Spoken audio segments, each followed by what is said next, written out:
Good afternoon, everyone. I would like to welcome you to today's webinar that's going to be hosted by Miss Anna Lutz. A few things that we would like for you to note are, first, all participants will be muted upon entry and videos turned off. For technical assistance, we ask that you use the chat feature located at the bottom of your screens. You will also receive an email approximately 1 month from today requesting feedback and impact on today's presentation. Lastly, we ask that you visit our training center at www.ncdas.org/training to view other training opportunities offered by NCED. We will also have an evaluation code located at the end of the webinar on the very last slide. We ask that you scan that QR code and provide your evaluation feedback during our question and answer segment. For any question and answers, please place those questions in the Q&A chat box. We will have 10 minutes at the end of the presentation to address any questions received. Any unanswered questions will be sent to you via email within 1 week from today with responses provided by Ms. Lutz. I'll now go ahead and introduce today's speaker. Today's speaker is Ms. Anna Lutz, who specializes in eating disorders and pediatric family nutrition. Anna received her Bachelor of Science degree in psychology from Duke University and Master of Public Health in Nutrition from the University of North Carolina at Chapel Hill. She is a certified eating disorder specialist and an approved supervisor both through the International Association of Eating Disorder Professionals, IADEP. Anna serves on the board of Carolina Resource Center for Eating Disorders and is a content expert with NCED. Previously, she worked at Children's National Medical Center in Washington, D.C. and Duke University Student Health, treating individuals with eating disorders. She has completed extensive training through the Embodied Recovery Institute and strives to provide her clients trauma and somatically informed care. Anna delivers workshops and presentations on eating disorders, weight-inclusive healthcare, and childhood feeding. And she also writes and talks about nutrition and family feeding, free of diet culture, on her blog titled Sunny Side Up Nutrition and on her podcast, Sunny Side Up Nutrition Podcast. Today's webinar will be available within 2 weeks on our on-demand training center. Slides will also be sent out at the end of the presentation. I'll now turn things over to Ms. Anna Lutz. Thank you so much for that introduction. I'm excited to be here today. I'm excited to talk about this topic. And so I'm just going to jump right in. So today we're going to be talking about the harm of weight loss recommendations. So when providers, whether it's medical providers, mental health providers, dietitians, physical therapists, make recommendations to clients about weight loss, what are the potential harms? So Ms. Johnson read my bio, really appreciate the kind introduction. I am in Raleigh, North Carolina. I have a private practice here where we treat individuals with eating disorders. And then also, as you heard, I work with Sunny Side Up Nutrition, which is a resource for clients. So our objectives today, by the end of this talk, the hope is that you can name at least 2 consequences that can occur when a healthcare provider recommends weight loss. Cite 3 pieces of research that documents the harm caused when healthcare providers recommend weight loss, and describe recommendations that healthcare providers can make to support a client's health that are behavior focused and not solely recommendation for weight loss. So today the talk is broken up into these 4 parts. We're going to have a quick case vignette to kind of get our minds thinking about this topic. I'm going to go through some harms that I'm going to highlight. There's many, many harms, but we're going to highlight 5 today. We're going to talk a little bit about weight inclusive health paradigm.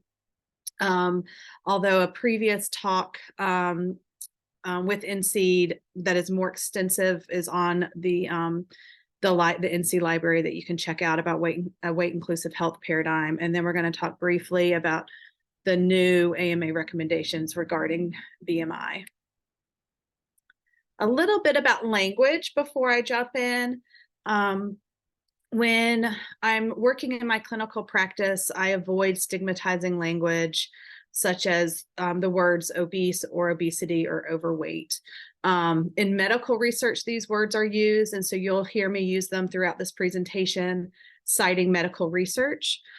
But in general, that's not something that I use in my clinical practice. You might consider using other terms, but at the end of the day, the best thing to do when referring to an individual person is to ask them what terms they would like to use.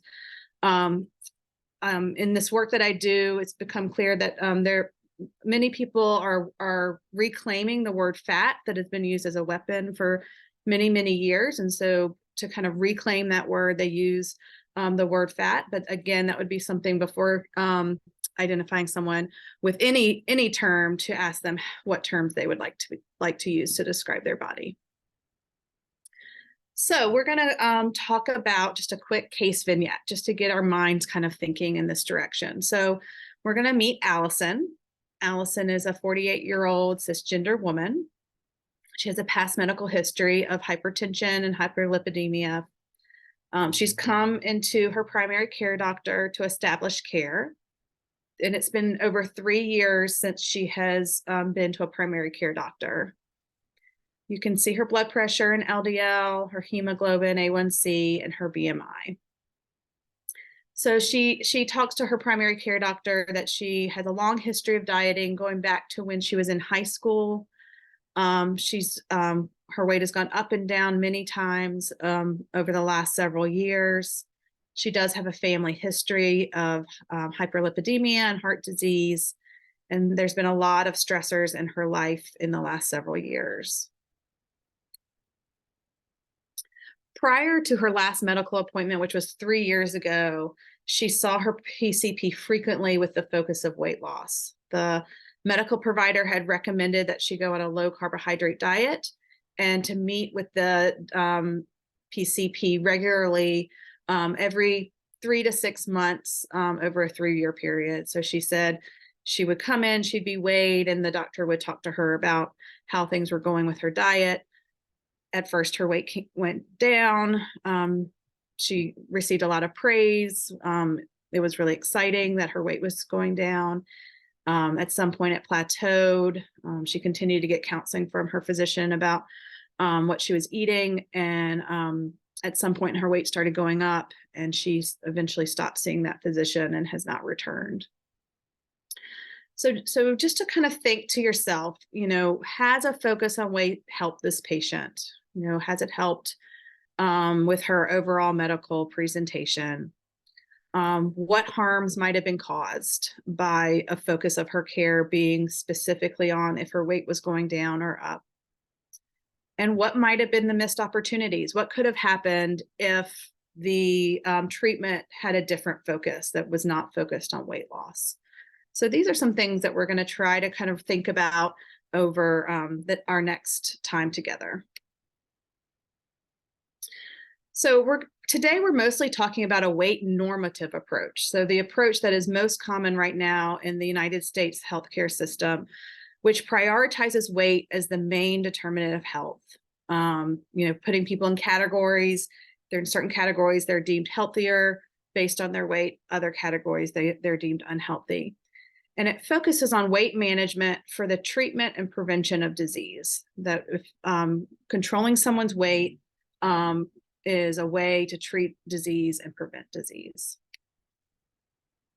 And this weight normative approach is based on some assumptions. It's based on the assumption that weight is under our control, that weight loss can be attained and maintained long-term, that if we lose weight, we're going to keep it off and we're going to prevent disease, that higher weight increases mortality risk and health conditions, and that achieving weight loss will lead to improved health or prolonged life. And the reason these researchers really highlighted that these are assumptions, that these are assumptions that have not been proven. Actually, quite opposite have been proven. One I want to highlight is that higher weight increases mortality risk. There's lots of research that shows that people in what is deemed the overweight category, the BMI, above 25 category actually have lower mortality risks than individuals in what is deemed the normal weight or underweight category. So the research doesn't kind of back up these assumptions. So I really like this quote, that it's remarkable that the central premise of the current war on fat, turning obese and overweight people into normal weight people, will improve their health, and that this remains an untested hypothesis. It's not something that we have, as a healthcare system, we haven't taken people, helped them lose weight, and they've stayed, at that weight, and that we have can prove that, see if people in larger bodies or in smaller bodies, then their health improves. It's untested because, as we're going to learn as we go on, that weight is regained most of the time. So even on a population basis, we don't have that data. So we're going to talk about 5 harms, is kind of the way we're talking about it today, that can result when healthcare providers make weight loss recommendations. The first one is experiencing weight stigma. And really, this is what we're talking about throughout all 5 of these, that weight stigma is kind of the overarching experience that individuals with in larger bodies often experience in healthcare, or actually throughout our society. I wanted to highlight weight stigma, but I also kind of want us to remember it's really experienced in all 5 of these. It's present in any time someone is specifically assuming that weight loss will solve someone's health concerns. I'm on a listserv of state, North Carolina state eating disorder professionals. These are physicians, therapists, registered dietitians that all specialize in eating disorders. And I told them I was doing this talk, and I asked them, what would you want to tell healthcare providers, other therapists, other dietitians, of why, of what the harm is in recommending weight loss? And so I've taken their quotes because I think it kind of puts some humanity to this all, and I've woven them throughout the talk. So before each one of these, we're going to kind of hear from eating disorder specialist of why weight loss recommendations are harmful. So we're going to start with this quote from an eating disorder dietitian. Weight loss recommendations are often a reflection of the provider's bias, more so than high quality care, because 2 people with the same issue but different weights are often treated differently. The concerns of the one who is on the larger side are often dismissed, and they are told to lose weight without further investigation into root cause. And the other, who has a quote normal BMI, tends to be taken more seriously and receive more thorough investigation and treatment. Both individuals deserve to be treated with the same dignity and respect and have the same access to same quality care. So these quotes come from experience of working with hundreds of people who may have eating disorders and are kind of recalling their experience in other settings, and what they were told, the harm that was done. So we're talking about weight stigma right now. What is weight stigma? Weight stigma is discrimination based on a person's weight. Both weight bias and weight stigma is extremely present in healthcare. Research shows time and time again that healthcare is one of the highest sources of individuals experiencing weight stigma. We also know that weight stigma is experienced a lot from family members, but that unfortunately, I think without even knowing it, a lot of medical providers, healthcare providers, their patients experience weight stigma. So you can see that 2/3 of higher weight people reported feeling stigmatized by their physicians. And what we know is that individuals that experience weight stigma, there's lots of research that shows that they experience negative consequences. They avoid medical care the more weight stigma they experience. There's an increased risk of mental illness, increased cortisol levels. There's exercise avoidance. Individuals are not more likely to exercise, being told, when there's a focus on weight. They're actually less likely to move, lower self-esteem. There's actually increased intake and increased weight gain. The thing, I think that last bullet is the thing that people that are just trying to help. I think we're all in these professions to help people, of course, and to do no harm. So we think we're helping when we're making any kind of recommendations. But what we know is that a lot of the health concerns that are associated with higher BMIs, the research is really showing that a lot of that is probably the experience of weight stigma. And so really thinking through how can individuals experience less weight stigma in healthcare is an important question. So I really liked this image from one of the studies that we're citing. You can see on one side is the patient's obesity, on the other side is outcomes, and it really kind of shows where weight stigma in healthcare is the mediator for the outcomes that we are often blame only on individuals' weight. So you can see that providers' attitudes have an influence.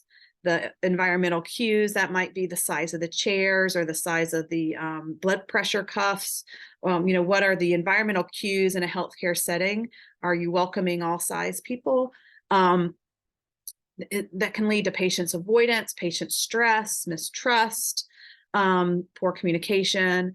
And then we know, unfortunately, from research that providers have certain stereotypes based on individuals' weight, and there can be a biased decision making, and all that can lead to poor health outcomes.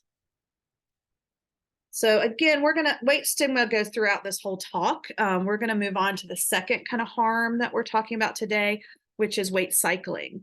So the second quote I wanted to pull before we specifically talked about weight cycling is from an eating disorder therapist, a psychotherapist who's been treating individuals with eating disorders for a very long time. And she wanted to share with other providers that I believe that most medical providers care about their patients and want to provide them with advice that helps. But when a medical provider tells them to lose weight, they're setting them up for failure. We know that diets don't work. Most people who lose weight through dieting regain the weight plus more within 2 years.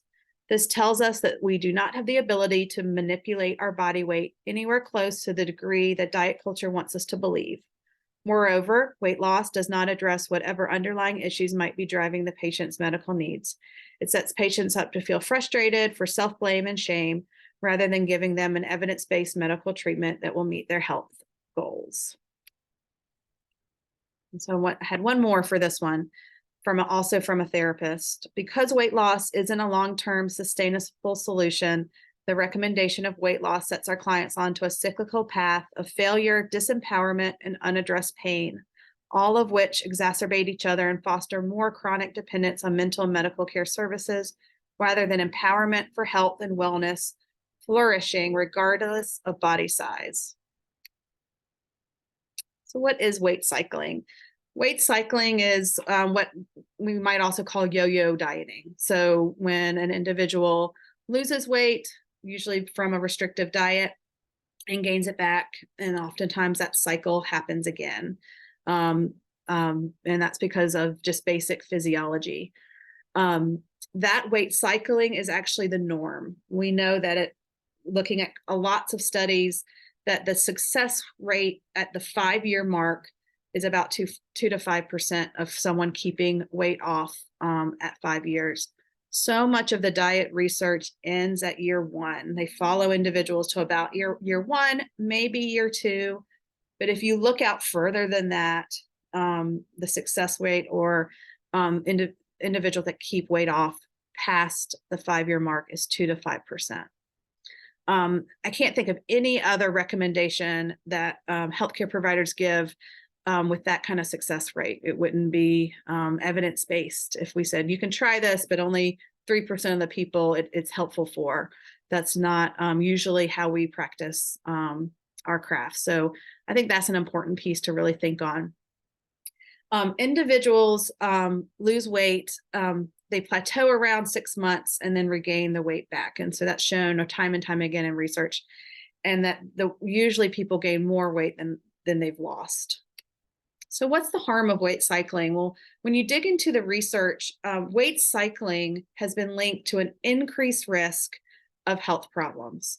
So regardless of someone's current weight, how many times someone's weight goes up and goes down is associated with increased risk of health problems. And when weight cycling is controlled for in these big studies, the Framingham studies, the NHAID studies, the increased mortality associated with obesity actually disappears. So again, we've got to wonder, are these health concerns that we say is only because of an individual's weight?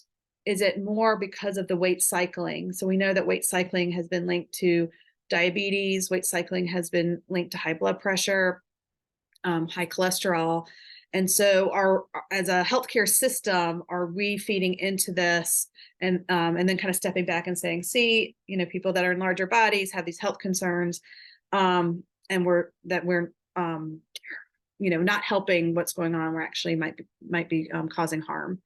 So this is a big one to really think about. Anytime an individual, maybe you don't recommend weight loss for an individual, but maybe this individual is dieting on their own and coming in, and to kind of think long-term as a healthcare provider or as a mental health care provider, what would informed consent look like? How do you want to talk about weight loss attempts in your office?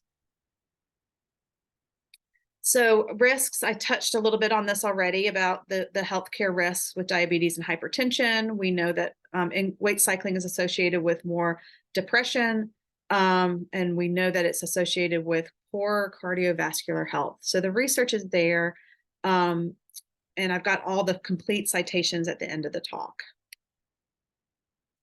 So the third harm, so we talked about weight stigma, we've talked about weight cycling, and then the third one we're going to talk about is avoidance of healthcare.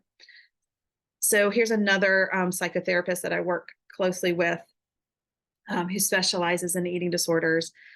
And she wanted to share, clients can take a recommendation for weight loss in multiple different directions, and that the room for interpretation can be very dangerous. I want medical providers to understand that weight loss recommendations are harmful because they actually shift a patient's focus from something that might actually be health related, abnormal labs, concerning health issue, difficulty with ADLs, and places their focus on dieting, which is not healthy or effective, and actually puts the patient at risk for developing eating disorders and body image concerns. So we're going to talk a little bit about avoidance of healthcare as another harm from recommending weight loss to our patients. If the truth is, if the focus is weight loss and that's not being achieved, patients are less likely to return. They time and time again in research, it shows that patients feel like they're being judged. They don't want to come back and be weighed and be criticized. Again, something that's shown to be out of our control. But it's just kind of a fact that it's difficult for individuals to return if that is the focus. Weight bias among healthcare professionals was associated with patient avoidance or delay of preventative screening, maternity and general practitioner healthcare services. So what we see is that when individuals experience weight stigma because of bias from a healthcare professionals, they're more likely to avoid or delay their healthcare. Body-related shame is associated with healthcare stress and healthcare avoidance, was in another study, and that many studies show that patients, particularly women, delay seeking healthcare to avoid unsolicited weight loss advice and or being weight shamed. And so again, really thinking if individuals are less likely to come back to an appointment, then harm is happening.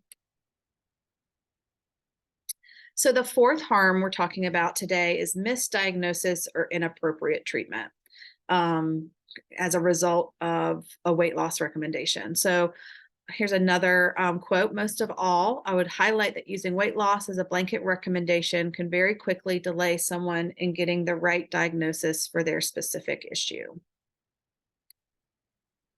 So what does the research say about this?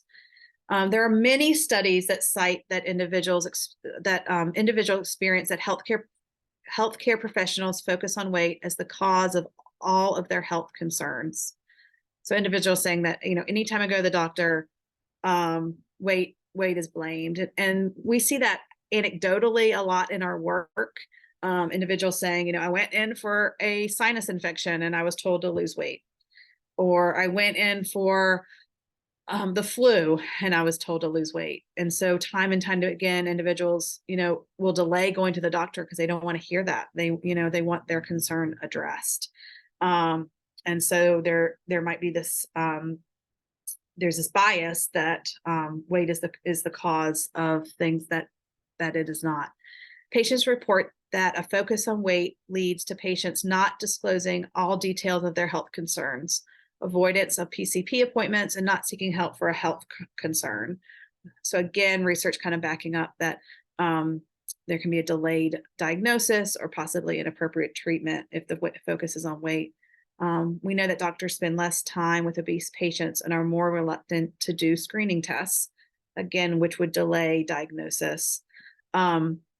And so again, thinking about from a do no harm approach, if we can take weight out as the focus, what does that open up so that we can really focus in on health promoting behaviors rather than using weight that kind of causes all these different harms.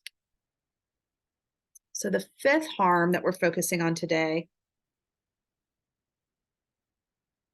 is that weight loss recommendations can lead to eating disorders.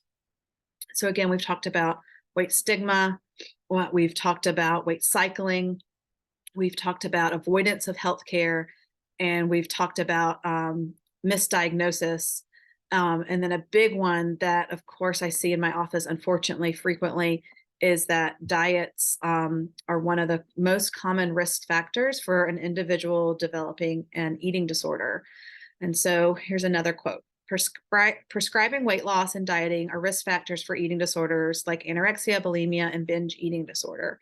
It encourages and normalizes eating disorder type behaviors of overexercising, binging and purging, laxative abuse, excessive weighing, limited variety in eating, and more for controlling one's weight. And so, there's a saying that was first coined by Deb Burgard, who is an eating disorder therapist, but also one of the first people who really pioneered the health at every size movement, who said, what we prescribe in larger people, we diagnose in thinner people. So it's often that if someone's in a larger body, we're telling them to diet, we're telling them to cut out foods from what they're eating, we're telling them to exercise an hour or more a day. If someone in a small body was doing those same behaviors, we might diagnose them with a restrictive eating disorder. And so to really think about how that bias might influence an individual. So we know that dieting is a significant risk factor for eating disorders. We know that 35% of normal dieters will progress to pathological dieting. And of those, 20 to 25% progress to partial or full syndrome eating disorders.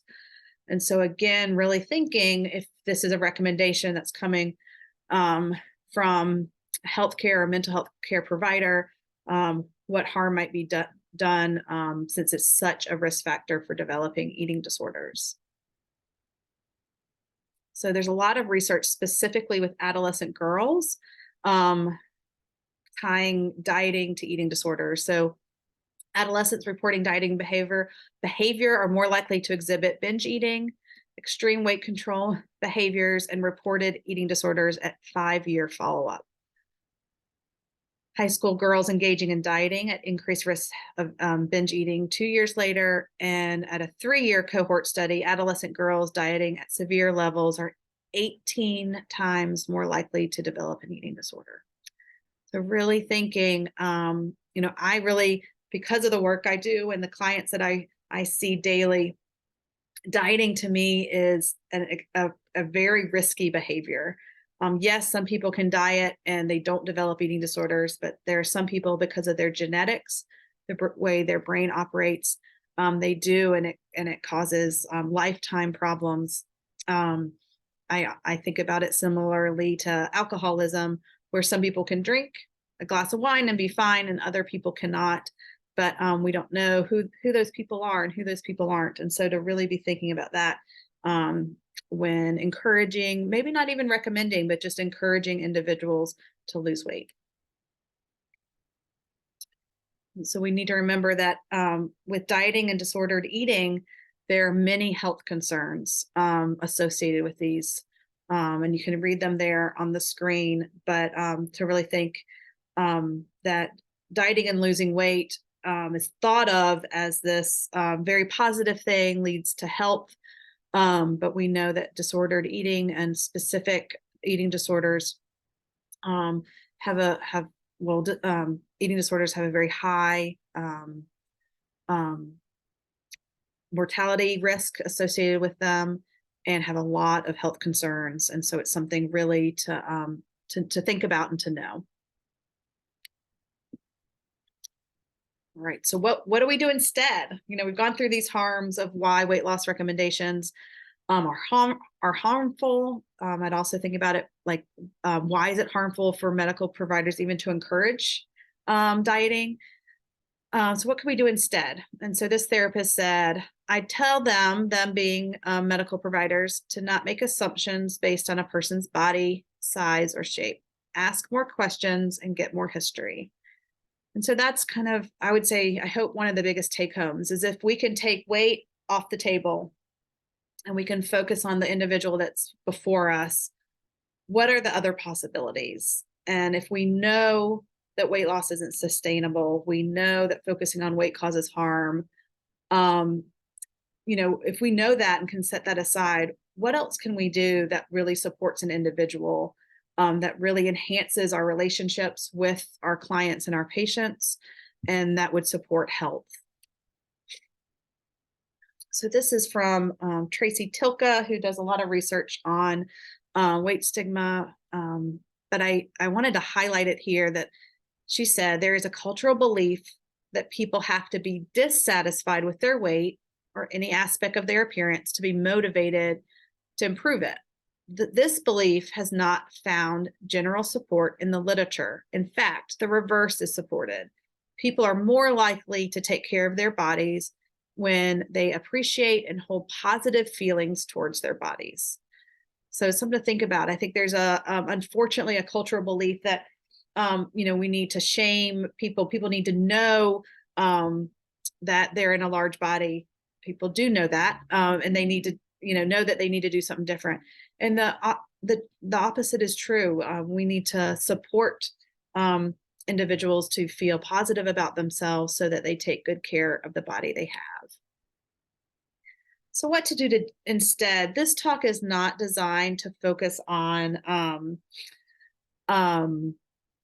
the weight inclusive approach to healthcare. We have another talk on that. INSEAD has another talk on that, but I wanted to highlight that of what do we do instead? What do we do if weight is not the focus? What possibilities open up if we're not talking to our patients or our clients about weight? And so people call it different things, but for today's talk, we're going to name it the weight inclusive approach. There's in the past, some people called it weight neutral approach. I really like the term inclusive, because it's not that we need to ignore the weight and just be neutral about it. Big weight shifts can be an indication something's going on, but we're gonna be inclusive about it. We're not gonna say this weight is tied to these health problems, and because of what we know from the research. So a big piece of the weight inclusive approach is acknowledging the social determinants of health, that it's not all about individual behavior. Someone's health is not all about individual choices or behavior, that there are many, many things that influence our health. And if you don't know a lot about the social determinants of health, I'm guessing most people on here do know that, but if you don't, you can easily Google it and learn about it online. So the weight inclusive approach focuses on improving physical, behavioral, and psychosocial well-being, all three. So this is not about not caring about people's health, but it really is looking at the holistic approach to health and talking to clients about what their goals are, what are they concerned about, and thinking of it more globally. So not thinking if this person loses weight, they'll physically be healthier. Again, which that doesn't play out in the science, but we need to also think, how is this affecting someone's psychosocial well-being? How 5 years from now, what will their physical well-being be like? And really stepping back. And there's lots of research that shows that individuals' health improves when we take the focus off of weight and we focus more on behaviors rather than weight. So lots and lots of research showing this piece. Okay. So just this year, the American Medical Association put out a recommendations for doctors to de-emphasize the use of BMI, citing the racist history of BMI, that it's not appropriate to capture eating disorders, and that instead we need to focus on health promoting activities. So I just wanted to highlight this. I think we're in the initial stages of knowing how this is going to play out. What's really interesting to me is that the American Medical Association, many years ago, who made obesity a disease, and that was actually against the recommendation of their own committee that they asked this question to, who did a lot of research to decide if obesity should be deemed a disease. The recommendation from their committee was that it should not be, and then they went against that recommendation, and it was deemed a disease. And so now we're to a point, I think, with really seeing the harm that is done over focusing on BMI, that we're seeing a shift back, and we're seeing a letter from the AMA saying that doctors need to de-emphasize the use of BMI. So what do we do instead? It's interesting because I was really thinking about this in the short amount of time we have together, without going into all the details of weight inclusive care. I thought about that when I'm talking to my clients who are in larger bodies. I really encourage them to ask their doctors, if I had the same diagnosis and I was in a smaller body, what would your recommendation be? And to kind of cut through, because all the health concerns that are associated with being in a larger body, those same health concerns people in smaller bodies get. And so if we know that a weight loss recommendation is not sustainable and it can cause harm, then let's step back and think, okay, if this person was in a smaller body, what would the recommendation be? And so when I was thinking about that, I was like, well, I think a physician or a medical provider or mental health provider could ask themselves the same question. What would I be recommending to this client who had the same concerns, who was in a smaller body? If you've been trained in a weight normative approach, it takes time and energy to shift away from that. My schooling was focused on weight, and so it takes time to shift away and to think, well, what am I going to do? How am I going to approach things? But what would be your recommendation if someone came with knee pain who was in a smaller body? What would your recommendation be? Who's someone who had elevated glucose levels? What would that look like? To really remember that weight is not a behavior. I think we overemphasize this vital sign, and we see if it's up, then we tell people to lose weight. And so to really think that it's not a behavior, it's not something someone can do, and often it's not something someone can do in a healthy, health promoting way. And so what can we step back and really talk about behaviors if your client, if your patient is coming to you saying, I want to be healthier, I want to work on these labs, I want to work on feeling better throughout the day. Okay, well, what is something that's actually a recommendation that someone can do and is health promoting? Because weight is not a behavior. So we want to assess people's behaviors before making assumptions. So just because someone's in a large body does not mean they eat a lot. Um, Actually, the contrary is true often. We don't want to make assumptions about moving. I hear anecdotal stories from clients where who are over exercising way too much. It's part of their eating disorder, and they go to a visit, and someone makes a recommendation that they should start walking 30 minutes a day. And so an assumption is made based on someone's body size, and to really kind of resist making those assumptions and ask a lot of questions first. I want to acknowledge that dietitians, mental health providers, hope also physical therapists, OTs may have the luxury of having more time with our clients than physicians and other healthcare providers to ask a lot of these questions. So if you're like, well, I just don't have time in my 15-minute visit with if you're a medical provider and you feel like you just don't have time for some of the things we're talking about, then maybe making that referral to a weight inclusive specialist is the right move, who can ask those questions, who can dig a little deeper based on what you learned from the medical visit. So what are behaviors? So I just said weight is not a behavior. Well, what are some things?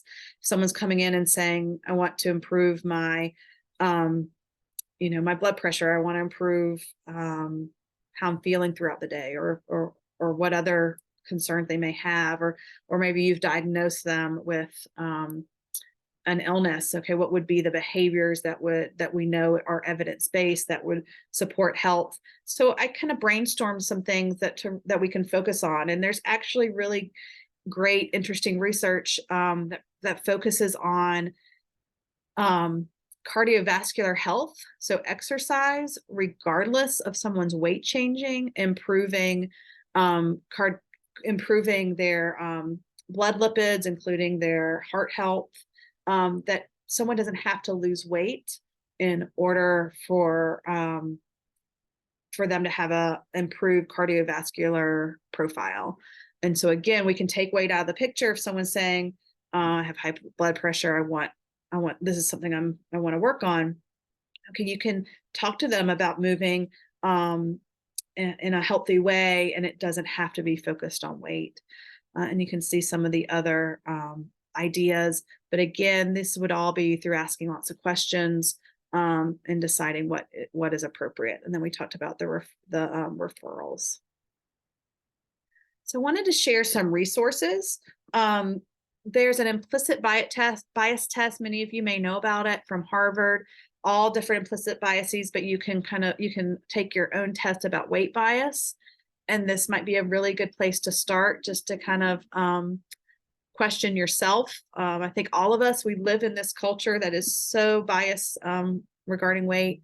Most of us have some bias. And so we can start to learn about ourselves and how this might play out. And then that could lead to some reflection of your practice and how you might want to approach your practice differently.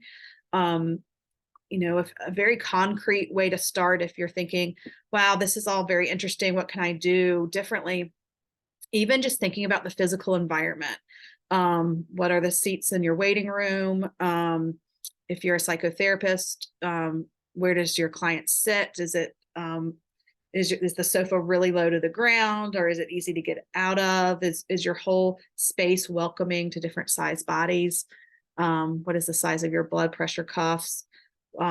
What images are on the walls? Are there messages about dieting on the walls? Are there images of people on the walls, but do they all look the same? So sometimes some concrete things like that can be a really good place to start. There are these really wonderful health sheets, HACEs, Health at Every Size.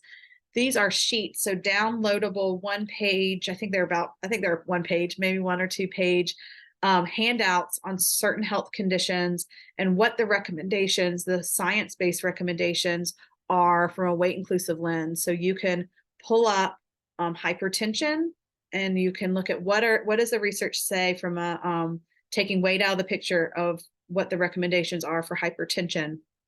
There are all sorts of diagnoses there, and they are free and evidence-based, produced in conjunction with a physician. I really highly, highly recommend them. The Association of Size, Diversity, and Health is the organization that owns the trademark Health at Every Size. They're an organization that does trainings. And so it's a good place to start if you want to learn more. I highly recommend Reagan Chastain's Weight and Healthcare Substack if you want to read. Reagan Chastain is an individual that writes a lot about the connection of weight and health. I think she's brilliant. I highly recommend the monthly fee to be able to read her whole Substack. Everything is backed up with research. And you can kind of really start to wrap your head around what is really the science of weight. A book to recommend is Fearing the Black Body. A minute ago, if I said The Racist History of BMI, if that was a new concept to you, this is a great book by Sabrina Strings about the history of our culture's weight bias. Another great blog is Unpacking Weight Science, also a podcast by Fiona Willer. And then I could, name millions of books, but Beyond a Shadow of a Diet is a great guide from a weight inclusive lens of treating binge eating disorder. So I wanted to go back to Allison, who we started with. Allison was that 48-year-old woman who came in. Her blood pressure was a bit high. LDL was a bit high. She was in the BMI category that would be deemed as obese. She had this long history of dieting, has avoided healthcare, stopped going to the doctor because of the focus on healthcare. So after hearing all this, I wanted to take a minute and have us ask ourselves, what would you want to ask her? What could you ask her? She's establishing care. Hopefully you have a bit longer of a visit with her. What would you ask about her history? What things have been helpful to her? What things haven't been helpful to her? What do you want to know about her behaviors? Sounds like she's been dieting since she was a teenager. She might need some help doing something differently. What referrals might you recommend? Is there a weight inclusive dietitian you could recommend to her? Is there a therapist you could recommend to her? And so before jumping into any weight loss recommendations, what do you want to know about her and about her family life? Why is she here? What are her concerns about her own health care? And then what recommendations would you make? And are those different than at the beginning of this talk? They may or may not be, but to kind of think if you're feeling like, okay, how could I help this person who has been dieting for years and is wanting to do something different? What could those recommendations be? So I want to make sure I showed you that we have the references are all here at the end of the slides, and you'll get these slides after the talk emailed to you. They're all here. And then this is the evaluation. If you want to use the QR code, you can just hold up your phone and go directly to that website to do the evaluation. Thank you so much. And we'll go back to the evaluation code. We'll just keep that screen up so Okay. folks will have a chance. Yeah, thank you. Sure. Thank you once again for such a wonderful presentation. We will now open it up for question and answer. As a reminder, like Ms. Lutz said, we are sending out a copy of these slides at the end of the presentation. Those will be sent via email. And this training will also be available within 2 weeks from today on our training center located at www.ncdus.org. I'll now read the first question that we received. It says, can the listserv Anna mentioned in the beginning of the webinar be included in the follow-up Q&A email? Do you know the listserv that they're referring to, Anna? Assuming it was a listserv that I said I was on where I got the quotes from. Yes. That's the North Carolina IADEP chapter. If you join our chapter, the North Carolina International Association of Eating Disorder Professionals, then you automatically get on that listserv. So it's a great organization to network with eating disorder professionals. Perfect. So we will make sure that we get that out to you guys. Are there any other questions outside of the listserv regarding today's topic? We have lots of comments that came in with wonderful presentation, and thank you so much. We just got another question that came in. It says, what, if anything, are they proposing to use other than BMI? That's a great question. You can read the full paper that was written by the AMA. I assume that's what they're referring to. There's a little bit of, they talk a little bit about waist circumference and different things that are proposed. But I think at the end of the day, focusing on behaviors rather and other vital signs, lab results, focusing on those rather than what the scale says. Again, it's okay to if there are big changes in weight, yes, that can be an indication something's going on, but really not using that as kind of the guide. Let's look at these other things that we know are tied to health, blood pressure, labs, that type of thing. I'm not a big proponent of the idea of using waist circumference. I think it's just another, because we're all shaped differently, it's another thing that could cause harm.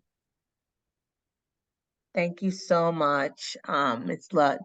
The next question asks, in addition to the BMI, what about the growth charts? So, I think the AMA is kind of specifically not talking about pediatrics. The growth charts are divided into weight for age, height for age, and BMI for age. I personally don't use the BMI for age growth chart very often. There are very rare cases that I use that. I do think that BMI, is not helpful in certain populations. The growth charts, the populations that the growth charts are used are not reflective of our current demographics of our culture. So they can be helpful on some levels, but not on others. So there hasn't been a lot of talk about how those will be changed, but I personally don't find the BMI growth charts helpful, and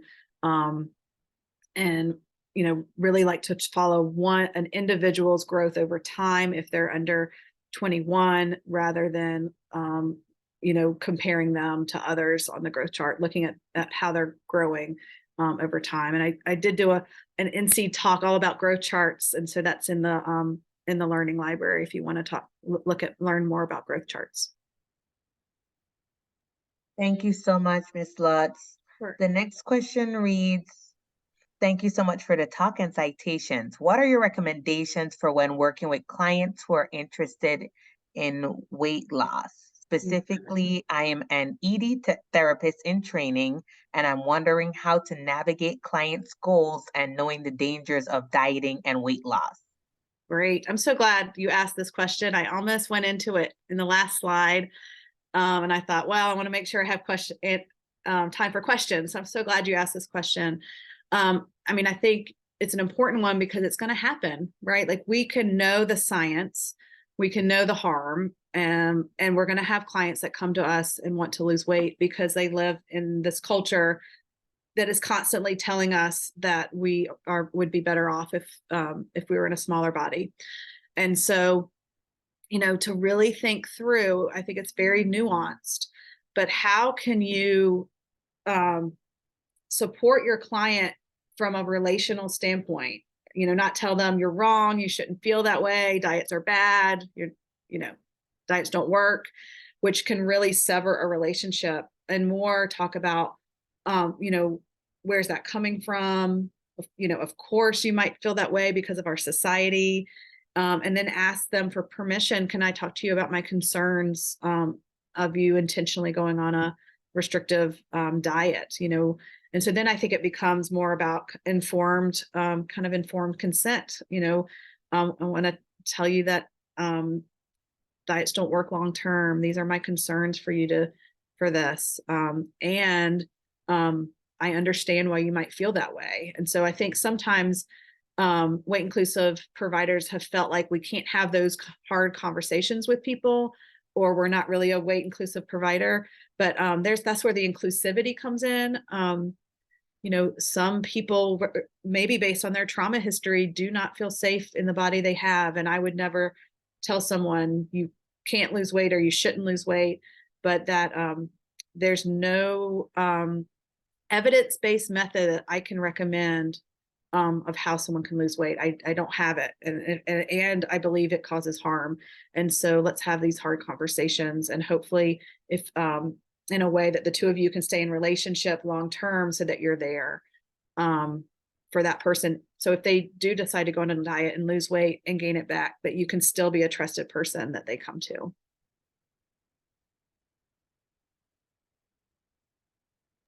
Thank you so much, Anna.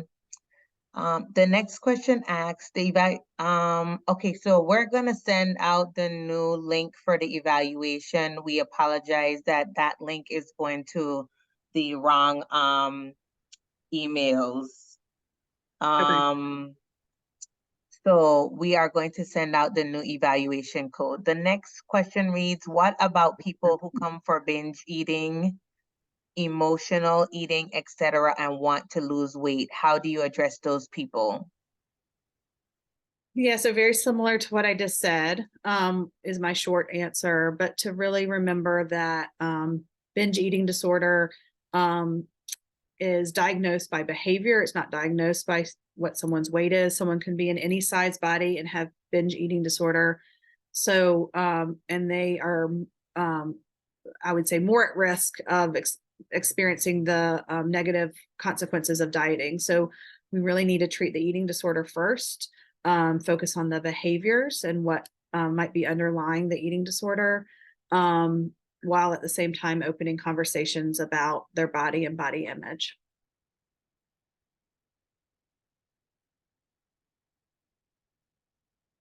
So much, Ms. Lutz. The next question reads, how would you recommend clients and mental health care professionals communicate this info to local community medical professionals? Can you read it one more time? How would you recommend clients and mental health care professionals communicate this info to local community medical professionals? That is a great question and a hard one. I mean, I think a simple thing might be you could share this free webinar with them if they're open to that. I have found as a provider, just trying to convince someone on a phone call or that type thing doesn't go very well. It's more having that relationship, maybe collaborating with a medical provider over time can kind of shift that thinking.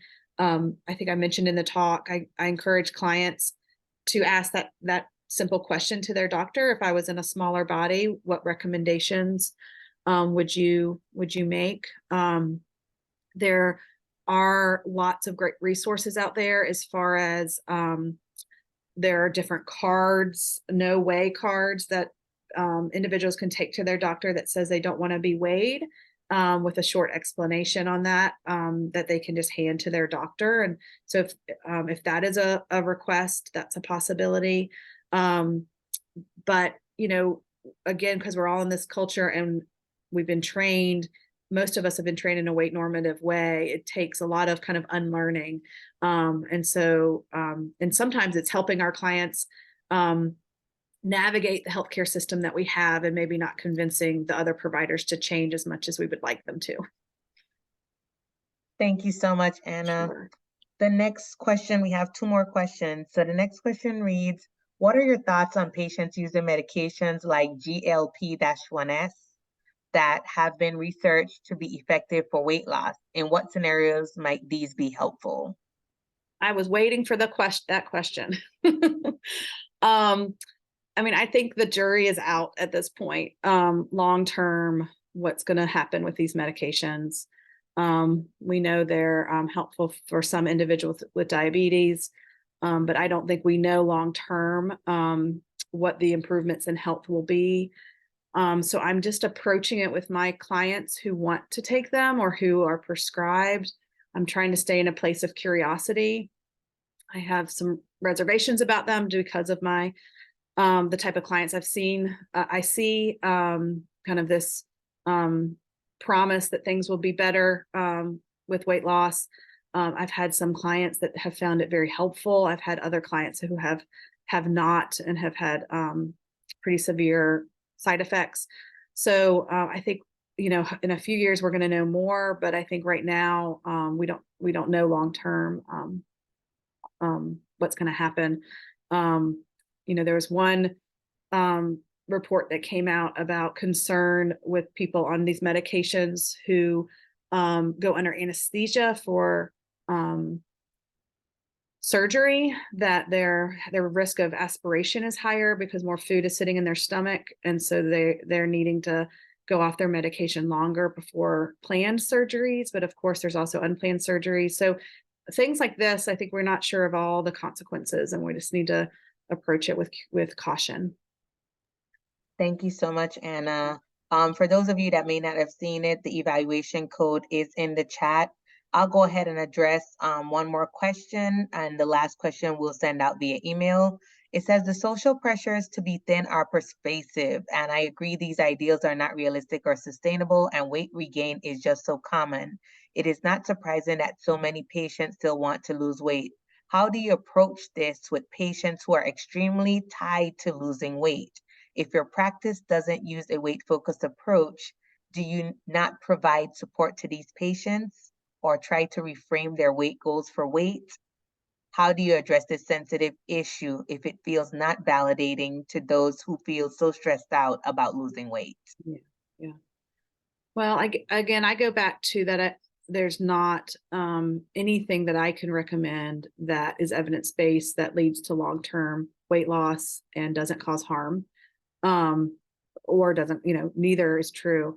And so, you know, at this point in my practice, people know that this is how my practice operates. And so we have very few people that are coming with that goal. We have people who want to lose weight, but they are tired of the weight cycling. They're tired of how they've approached it, and they're ready for something different. We have very few people coming that are, you know, want to be put on a diet to lose weight because just of how we market our practice and our specialty. But I would, if someone came, I mean, that's what I would say is I don't have something that that doesn't cause harm and that lasts long term. And so are they open to talking about other approaches, what other support they might need? And at the end of the day, I may not be the right fit for them. I know that I'm in a privileged place because you know, if this question comes from a physician, it might be someone that you work with long term, and you don't just, you know, refer them to someone else. But having those frank conversations and validating how they're feeling, but at the same time, not feeding into it just so that they leave that visit feeling good. You know, I'm always thinking 3-4 years out, am I helping this person with their health long term? Thank you so much, Ms. Lutz. Sure. We truly appreciate everybody joining today. We still have a few unanswered questions. The evaluation form, for those of you that weren't able to access the link in the chat, will be sent immediately after the webinar along with the slides by email. And our last remaining question, we will send that response out via email within 1 week. Do you have any closing remarks, Ms. Lutz? No, I really appreciate everyone's questions and for coming to the webinar. Thank you so much. Thank you all for attending today, and we look forward to seeing you at our next webinar. Thank you.